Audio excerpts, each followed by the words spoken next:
Hi guys, this is me before my online webinar. I have a webinar today and I'm a speaker. I'm a co-host and I'm supposed to be speaking today to help JAMB students. I am so scared. I hope I give the right advice and I'm entertaining, engaging. This is just me at before the whole webinar, and after the webinar I'll tell you guys how it went. I hope it goes good. I pray it goes good. Yeah. So yeah. How many of you are following Ameye on YouTube? How many of you are from Ameye?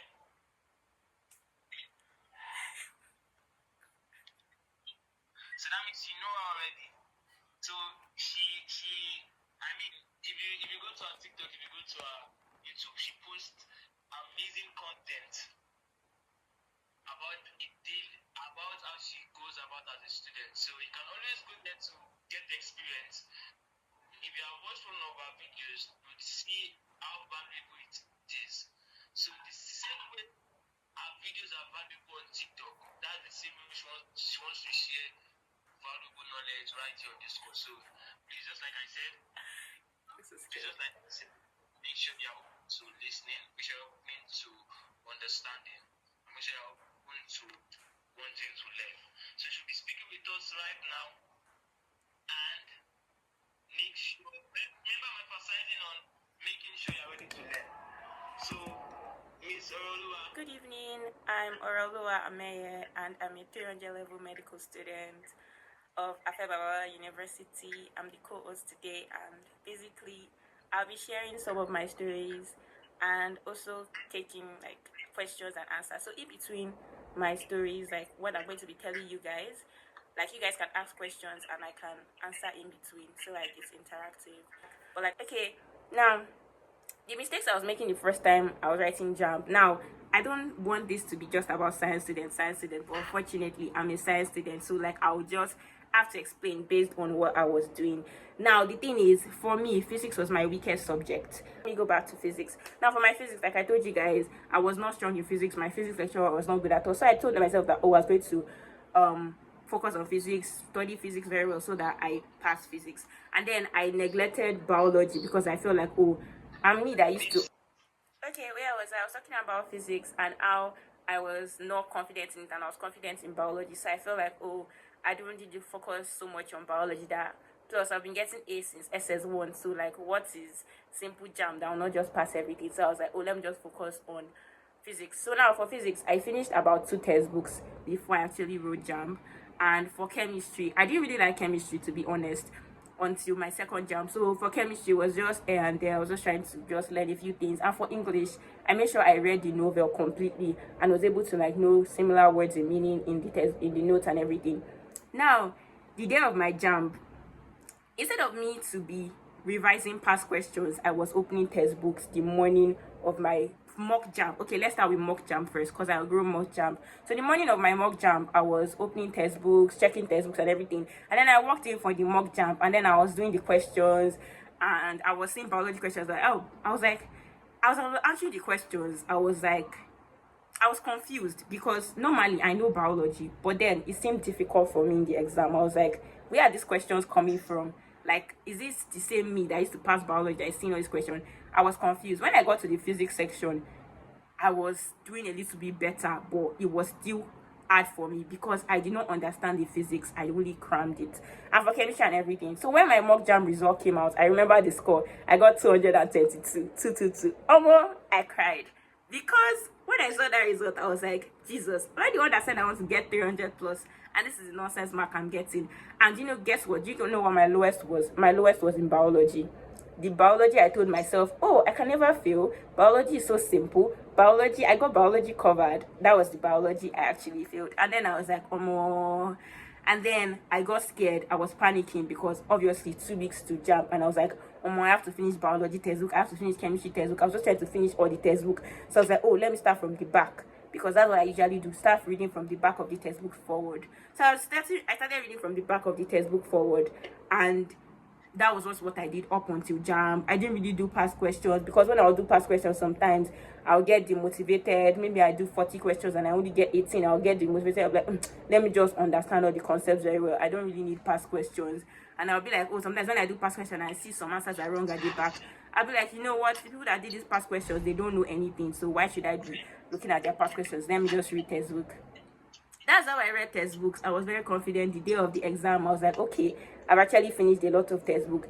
When I wrote the JAMB, I remember telling my mom, that JAMB was so simple, it was so easy. I was just telling her it was so easy. But the thing about exams is that sometimes you might think it's easy because you chose the wrong options which you think are correct, and that's one of the reasons why past question is very, very, very, very important, because someone does not be practicing past questions does not know the difference between the right and wrong answer. Your wrong answer, what you think is your right answer might actually be the wrong answer, and you go over to JAMB and pick that answer as the right answer, thinking that, oh my god, in 40 questions I knew 30 something, not knowing that out of that 30 something, 15 of what you thought was right was actually the wrong answer. I'm not saying that, oh, you should not read your textbooks, but I'm also saying that our past questions are valuable. So when my JAMB result came out, I got 260. Yeah, I got 266. The thing is, when I first got the result, I was just like, okay, the fact that I'm getting this score, it means a lot of people failed in my school or something like that. Shocking enough for me, a lot of people actually passed. I feel like that textbook thing, I carried it on my head. The fact that I really finished textbook. Finishing textbook is not an accomplishment. So if you be reading textbook thinking that, oh, you finished textbook, it's not an accomplishment. It's someone that read that textbook and can implement it in past question that has accomplished. Finishing textbook does not mean that, oh, because you finished the whole of Udodo Ume, or you finished essential biology, or you finished physics, it means that, oh, it means you have to actually implement what you are reading, because it's when you actually do past questions you will see that, oh, I saw this thing in textbook, you pick the wrong answers, you check, okay, this is why this thing is elasticity that is the answer, is this that is the answer. So you will not be reading the textbook and you'll be like, yes, now I know what elasticity is, but if they put elasticity in a question for you, can you be sure that, oh yes, I'm 100% sure that the answer is elasticity? Do you get that kind of thing? So that was what happened. And then when I got my results, I was actually very sad. I was demotivated. Okay, yeah, after my first JAMB, I was actually very demotivated, and I was like, oh, there's no way I can possibly go to a federal university anymore, because obviously 260 something. I was like, let me just JJ and go to a private school. And you know, the funny thing about it is that I was thinking, oh, my low score will get me to a private school. Long story short, it didn't. If you want to know the full story, you can check my YouTube. But like, my score didn't get me to any university. So now I decided to go for A levels. And when people told me about A levels, they told me that, oh, A levels is actually very, very hard. So I was actually scared. I was like, oh, I'll enroll for A level, but I'll still write JAMB the following year. Mind you, I actually thought that writing JAMB a second time was actually a disappointment, and it meant you are a failure. So like, I'll not even go and sugarcoat it for anyone that, oh, writing JAMB twice, don't worry, it's like, you can cry about it. It's honestly okay to cry about it. What is important is that you pick yourself up and remember that it's not the end of the world. And one thing I'll also tell you guys in between is, don't settle for less. If a particular year you write JAMB and you don't get your course, don't be like, let me just settle for another course. No, you can write it the next year and get the course you want. Do you know why? Because if you end up entering university just because you want to be with your mates, is it your mates that's going to help you study the course? Because a lot of people do that thing. They're like, oh, the reason why they don't want to write JAMB again and they just settled for microbiology or something they didn't want is because they did not want their mates to be in an higher class than them. Trust me, it's just 1 year and you'll still be called it. If you, whatever course you want to study, if you want, like me, you wanted to be a doctor, it's just 1 year difference. When you graduate, you still be a doctor. They'll not be like, oh, because you're not in their set, it means you're not a good enough doctor or something like that. So if you do not get what you want and you're sure that's what you actually want, it's not a shame to write JAMB the following year. You carry yourself up and tell yourself, no, I'll write it the following year and I'll get this medicine, because it's not a crime. So now, where was I? Now, I told myself I was going to write the following year. I cried. I honestly cried because I was depressed. I was like, me that was a prefect to secondary school, me that everybody used to see me reading textbook, I'm not going to say I'm writing JAMB again. People would think I'm unintelligent, obviously. But like I told you, JAMB is who is smart and not who is intelligent. So like I said, don't settle for less just because you want to enter school a particular year, because these people will even forget about you. Is it? Trust me, because I know people that are currently in this situation. They've entered 300 level, they've entered 400 level in a course they did not want to study, or because they say they wanted to enter with their mates. Those same mates are forgotten about them. So what was the point? Is it your mates that's going to help you? Because if you end up, what is better, to write JAMB and just use a year to write JAMB again, or to spend 5 years in a course and realize that it's actually medicine I want to do? After 5 years, that's when you realize that, oh, the thing of mates not really matter. But when you had the chance to, you are like, oh no, I want to be in the same level with my mates.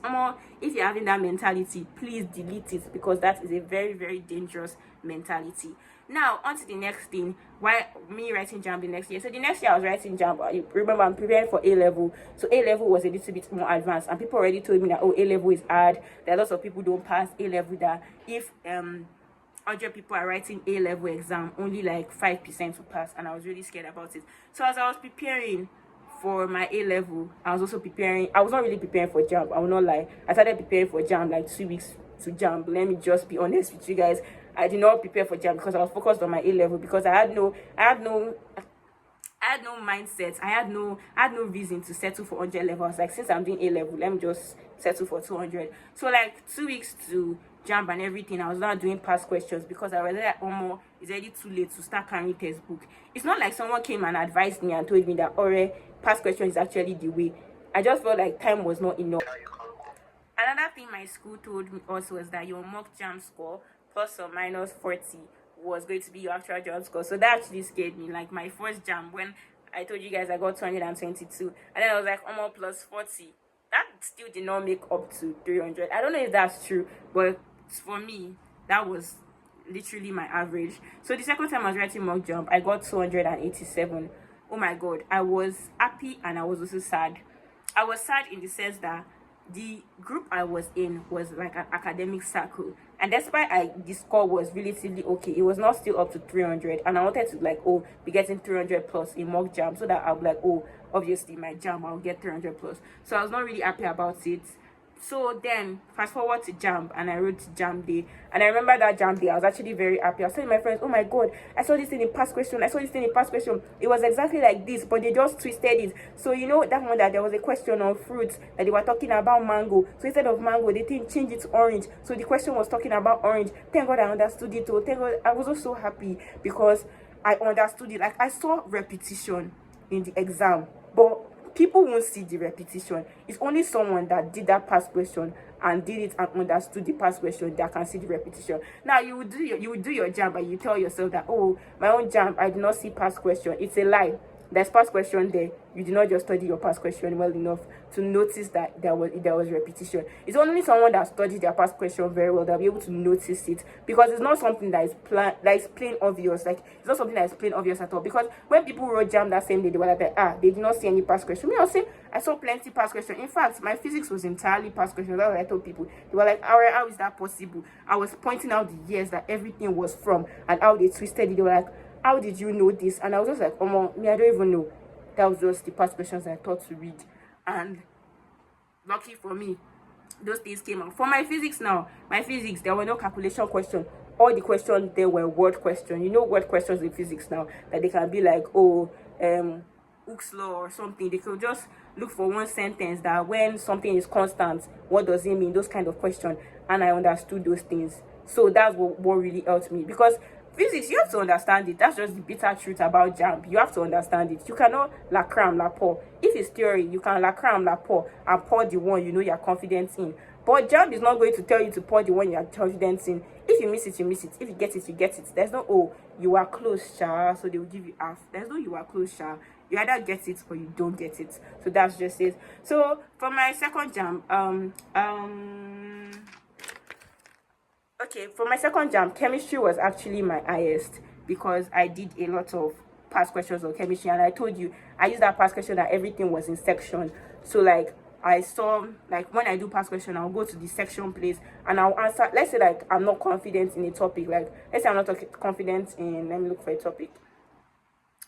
Let's say I'm not confident in transport system in plants. I'll answer all the questions in transport system in plants, and mind you, that past question has already grouped it for me. So like, let's say there are 200 past questions in supportive issues in plants in the old JAMB, and they've already grouped it. I'll answer everything in it under it, and I'll make sure I understand it, so that any question I was weak in, I would probably know the answer. So like, for biology, chemistry, that's basically what I did, and chemistry was my highest in JAMB, and then biology was my second highest, and physics was my lowest. English was my lowest, but then physics was my third highest. So now, in my first JAMB, remember I told you I read textbook for physics. Physics was actually my highest in my first JAMB, because I read textbooks a lot and I was afraid that since it's physics I don't really know, let me leave the rest that at least I'm still okay in it, I can still pass the rest, let me just focus on physics. And it affected me because I got 80 in physics in my first JAMB, and I was getting 60 something and 50 something in the rest. The rest I told myself, oh, I'm so good in. My mom was not telling me like, I thought you said that it's physics that your school does not know how to teach you guys. I thought it's physics that you don't know. How come your biology you're getting 60 something? How come your chemistry you're getting 50 something, and your physics you're getting 80? And I was so sad. I was, like I told you, I was so sad and everything. And then I wrote my second JAMB, and I was not too happy with my results. I would not say like I had enough time to prepare, because I basically just had 2 weeks to prepare, and I should have prepared earlier. The mindset I actually had was like I was not going to use my JAMB because I wanted to use A level and I wanted to be in 200 level. So I didn't even take it seriously. I was just like, oh, let me just get an average score. Like, don't just get a good score in case A level fails me. So like that was basically just what I did. Now, Okay, please just send in your questions, or you can still keep your questions. When we get one thing that stood out for me was the la crap la po. Somebody type la crap la po. Type la crap la po.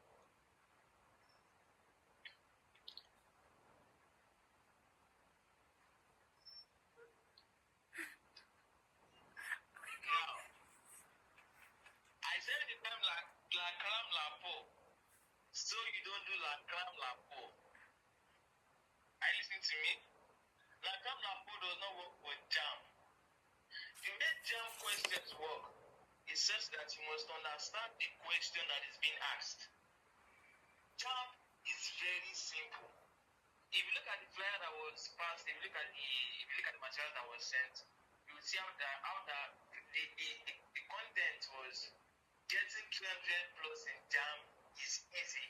It is easy when you know what to do and when you know how to go about what you know. JAMB questions are very, very easy. I'm speaking from experience. oh my god, guys. Someone said I spoke so eloquently and they understood, like, that I was an incredible speaker and they loved everything that I talked about. I'm so happy to be part of this opportunity. Like, I always want to help people. Like, I'm just out there for education. I just like helping people. I just see that, oh, I can be a mentor to somebody and someone does not have to go through what I went through, because like I went through it and now I can tell the person how I went through it and everything, and I'm just so happy. Now there's going to be a question and answer section in like 15 minutes time, but I want to quickly go and get food, so I'm going out now to quickly get food in my school, and then I'm going to come back, and then I'm going to do question and answer time, and then I'm going to record it for you guys. I'm going to post it on YouTube, and oh my god, I'm so Lawrence Oyo was very, very right when he said visibility aids recognition. Because if I didn't put myself out there, if I didn't make myself visible, I would not be part of this opportunity. Yes, there are lots of people that got higher JAMB score than me, there are people that did better than me, but I made myself visible. I wanted to share my story to people, and because I was able to share my story to people, people reached out to me that, oh, why not be part of us? Like, why not be part of... My dream is to just educate people, just be part of webinars, be part of podcasts, and this is such an incredible start for me. Like, I'm so happy. Like,